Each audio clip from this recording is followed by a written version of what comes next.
La semaine dernière, en séance plénière du Parlement européen à Strasbourg, une majorité de députés a voté pour que l'Union européenne finance enfin des murs protecteurs à certaines des frontières extérieures.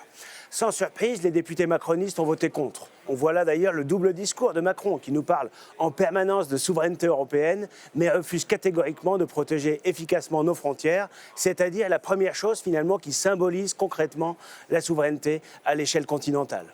Que vaut en effet notre souveraineté quand le reste du monde peut violer nos lois, s'installer chez nous et ne pas être expulsé à cause de la faiblesse de nos dirigeants? La démographie, c'est le destin. L'invasion migratoire que subit l'Europe est la question centrale de notre époque, qui détermine d'ailleurs toutes les autres. L'économie, l'éducation, la sécurité, tout est profondément impacté par les ravages d'une immigration anarchique, une immigration de masse. Une partie des responsables politiques européens se réveillent. Enfin, début 2022, 16 pays de l'Union européenne, 16 ministres de l'Intérieur des États membres ont signé une déclaration commune pour demander la protection physique des frontières de notre continent. La Commission européenne, sans surprise, a fait la sourde oreille. Il y a tout juste un an, d'ailleurs, le directeur de l'agence Frontex, qui est l'agence de protection des frontières extérieures, c'est un Français, Fabrice Leggeri, a été victime d'une campagne de diffamation orchestrée par l'extrême gauche et les ONG immigrationnistes. Empêché de faire son travail par la Commission, qui refusait de lui donner les moyens d'agir, il a finalement tiré la sonnette d'alarme en démissionnant. Il y a 2 mois, c'est le Conseil européen qui réunit les chefs d'État et de gouvernement qui a décidé que l'Union européenne devait financer les mesures décidées par les États pour empêcher l'immigration clandestine massive.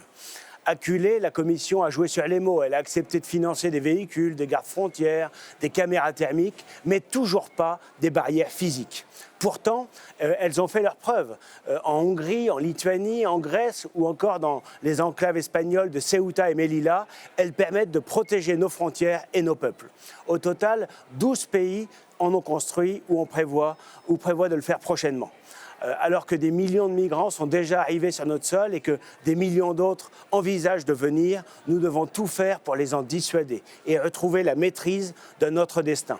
Au final, Bruxelles ne financera donc toujours pas les barrières physiques car le texte d'ensemble a été rejeté. Mais le vote de cet amendement témoigne quand même d'une prise de conscience, y compris désormais ici au Parlement européen. Elle montre que finalement la droite civilisationnelle est déjà capable d'obtenir des victoires. Partout en Europe, cette droite civilisationnelle, elle s'organise et elle progresse électoralement. Elle est incarnée en France par Reconquête avec Éric Zemmour, Marion Maréchal. Elle est déjà au pouvoir en Italie avec Giorgia Meloni. Elle est également au pouvoir en Suède, en Pologne, en Hongrie. Et l'an prochain, lors des élections européennes, nous pourrions mettre la gauche et les progressistes en minorité. Ensemble, nous continuerons à nous battre à Bruxelles et dans nos pays pour protéger nos nations, nos peuples et notre civilisation.